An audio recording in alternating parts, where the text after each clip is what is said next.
How's this smile? Is this a good, welcoming smile? Good? All right. Oh, hi, everyone. Thanks so much for showing up for your math learning today. Today is a really important topic. What's a logarithm? Someone asked. What's a logarithm? Basically, what we're doing is we're learning the inverse for exponentials. Okay? If I gave you something like this, how would you solve that equation? You'd square x? Isolate x, yes. Okay, I think you said I'd square x. Okay, get out of here. All right, you would do the inverse operation of subtraction. You would find out that x is equal to 8. What about if you had x over 3 is 15? How would you answer that one? Yeah, you do the inverse operation, right? Okay. What if you had x to the power 3 is negative 8? How would you solve that? Now what's our inverse operation, Mr. McCullough? Good one. No, we're here. Sine. Yeah? Log 3? No, we take the cube root here. We take the cube root of both sides. All right? So that's the inverse of this exponent, right? Raising something to the power 3 is the opposite of taking the cube root. So we have this like selection of different things that we do. If you had secant x is equal to 2, what would you do there? Asking a pointed question, having just marked your trigonometry test. Well, I would know that this means that cosine of x is 1/2, the reciprocal of 2, and then I need an inverse operation here. So then we have x is equal to cos inverse of 1/2. So these inverse operations, they're important algebraically. Now, if I told you 2 raised to the power x equals 64, now what do you do here?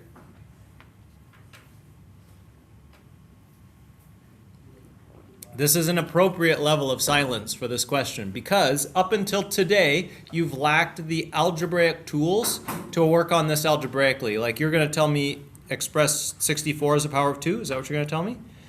Beautiful, yeah. So here you can say 2 to the x is equal to 2 to the 6.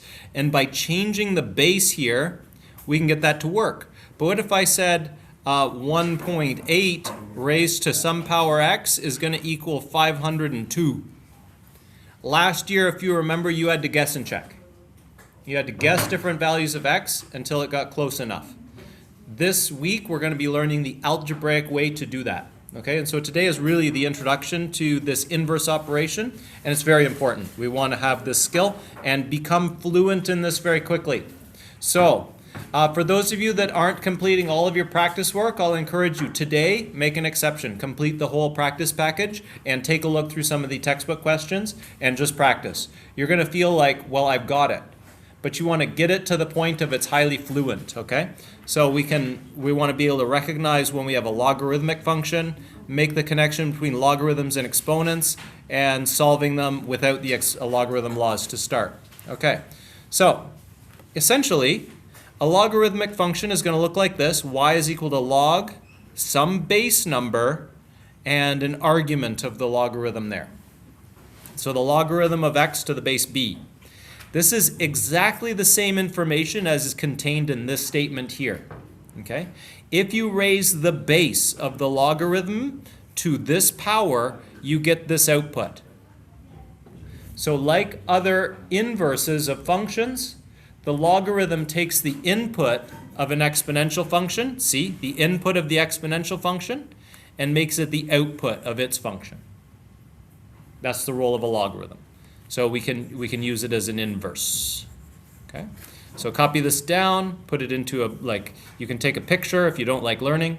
You can copy it down if you do like learning.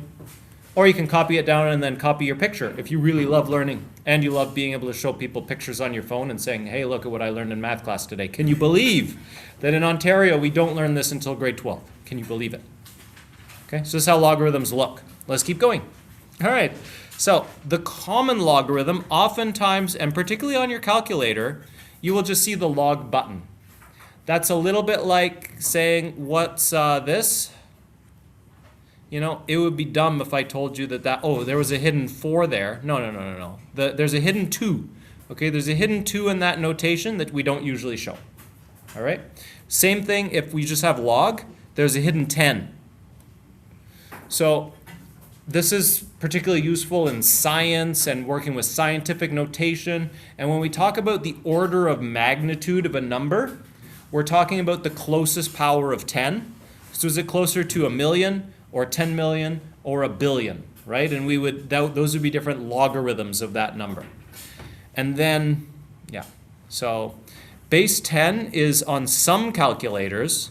This one says the only base you can evaluate, but some calculators have changeable base logarithms, and you'll also find the natural logarithm is written this way. This is natural log. Anyone know the base for the natural log? You'll work with this number a lot. It's e. You'll work with this number a lot in calculus. E is a number like pi, and e is a very special number for exponential functions. Getting into what makes e special is kind of beyond the scope of our lesson today, but e is a number is about 2.7, and you'll learn a lot about it in calculus, and we'll be looking at it later. Okay, so let's rearrange these equations into logarithmic form, okay? So what I'm seeing here is if I have a base of 9 and I want an output of my exponential equation here, I would need the exponent 2 to get that. Kunal? Log 9. Log base 9 And then 81 equals 2. And so that's how this information gets rearranged. Okay, so I'm going to pause the video, go ahead and carry on with this stuff, and then we'll check your work against mine. Okay, oops. Here, let me refreeze. There. So try these.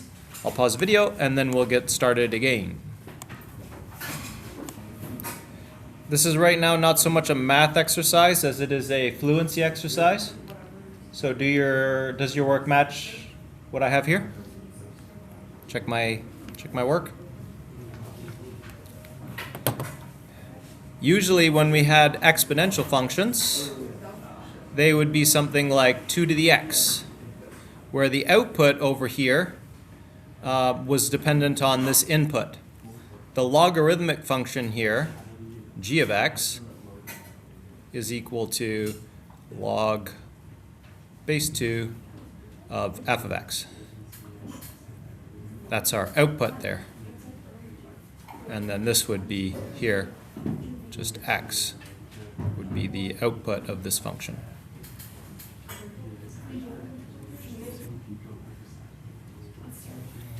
Okay. Questions about rearranging these?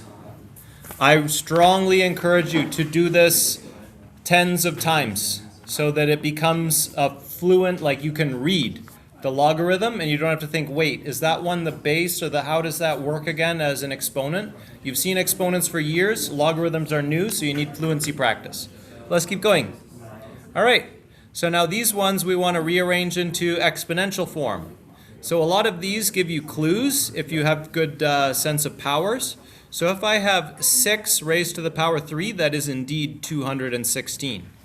So what this is asking here is saying, what power do I need to raise this number by to get that number? And it turns out you just need 3. Okay. So this is the exponent that we would require, the number of self-multiplications to get that value. Okay, continue with these ones. Practice turning these into exponential form. So you're practicing translating this information back and forth. Oops. It's over here. There we go. All right. Let's check in and see how your fluency practice went. Does your work match mine? Check it. If you have questions later, let me know. But it's pretty well just a case of like getting the right number into the right box for now and using the clues and the exponents to help guide you here. So get lots of practice with this. You want to be very fluent going between the two forms. Let's keep going. Okay. So this one is like a self-check. We'll come back to this after the lesson. Several people want to work on their tests again, so we'll do that in just a moment. Now, if we want to evaluate these logarithms, how would we do that? It says you equal to 0. Sorry? We said you equal to 0. No. These are like, this is like saying how do you evaluate 15 divided by 3? You kind of just do it, right? So let's see. Okay. So, all of these are pretty clean as far as logarithms go. So what will this one equal?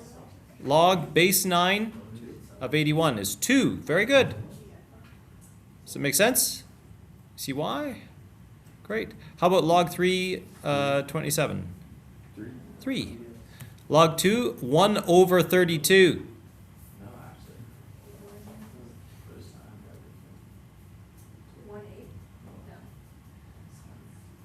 So this is, let's rearrange this. Let's say we don't know. Here's what you can do. You can say, I'm going to let that be x. Okay? And then I'm going to rearrange this into a more familiar form. 2 to the x is equal to 1 over 32. That's how this logarithm form would be rearranged. What do I need to raise 2 to the power of to get 32 on the bottom there? Sorry? Oof.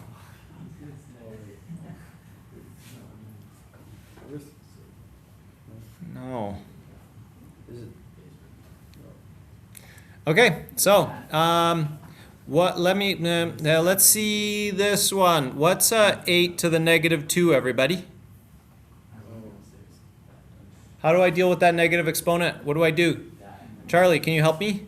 8 to the negative 2. People are struggling with negative exponents here. So it'll be a positive. It will be a positive number. Is it close to 0 or really far away from 0? Very close to 0. Extremely, well, fairly. What is it though? We can evaluate it. Isn't it decimal? Well, it's a, you could say it's a decimal. It's a rational number. 1 over 32. This is 1 over 64. Why is it 1 over 64? It's the same thing as 1 over 8 squared. What does this negative exponent do? It kicks everything up a floor or down a floor. This is upstairs, so it goes downstairs. If we had 1 over 2 to the x equaled 32, what's the value of x that would make that happen?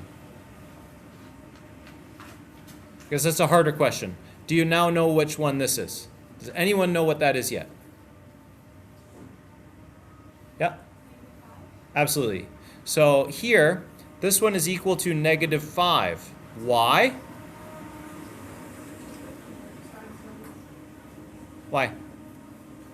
Why? 2 to the negative 5 is equal to 1 over 2 to the 5, right? And 1 over 2 to the 5 is 1 over 32. Good. So that's why negative. If we had this one, it's the same answer to the same question, right? If this is 1/2 to the x is 32, then that's 1/2 to the negative 5 is equal to flip and change the power to positive equals 32. Okay. So anyway, how about this one? Log 0.01. What would do that?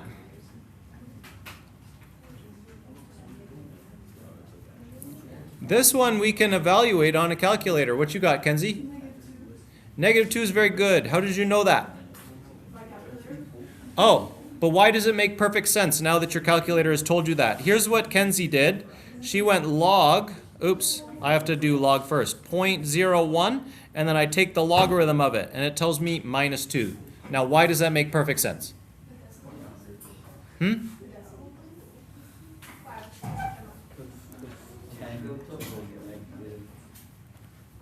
Yeah. So this one is a log base 10. When we don't see the base number of the log, it's 10. We're looking for the order of magnitude of that number. This number is 1/100th. So this is the same thing as saying 10 to what power gives me 1 over 100. Well, 1 over 100 could be written as 1 over 10 to the 2, which could be written as 10 to the negative 2. So there's your answer.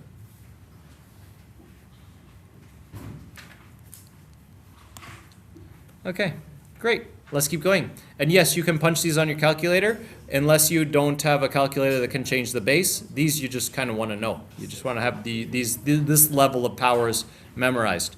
So I'll come back to this in a second. Evaluating these will be really good practice. Actually, we should do that now. This is a good one to do before we move on to other things.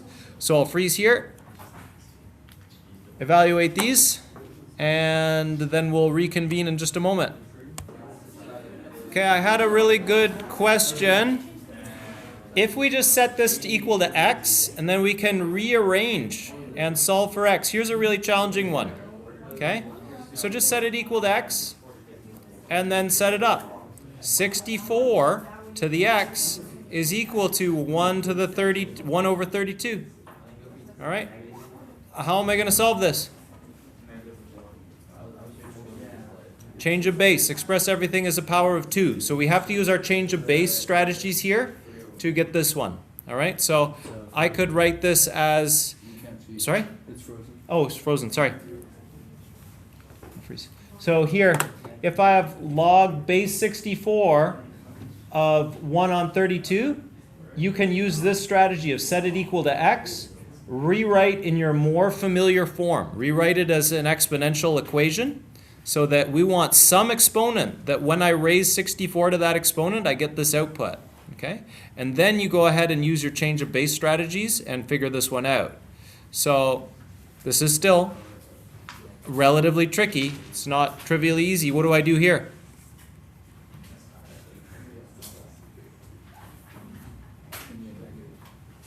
It's going to be something negative, and it's also going to be something rational. I have to express everything as powers of 2 here. Okay, so I express 64 as a power of 2. That's 2 to the 6 raised to the power x is equal to, that's also a power of 2, 2 to the negative 5. Okay, for reasons already discussed, that's negative 5. Okay, and then I say, well, 2 to the 6x, because in these cases I multiply the exponents, equals 2 to the negative 5. Aha! Now I've got it on the ropes. Equate the exponents. 6x equals negative 5, and x equals negative 5/6. If you can do that, just looking at this problem and not go through those steps, wow. Wow. I don't have that level. Maybe I do, but I would just work it out in this way. So using the change of base strategy. So I'll go and show you this page again. I have a fresh one here. So self-check these questions. Carry on.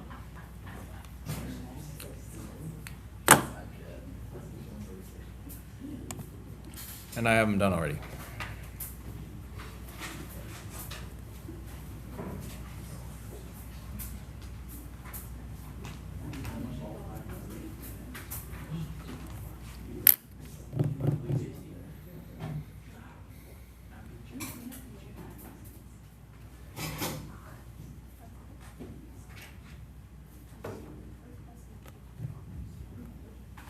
Oh, am I still recording?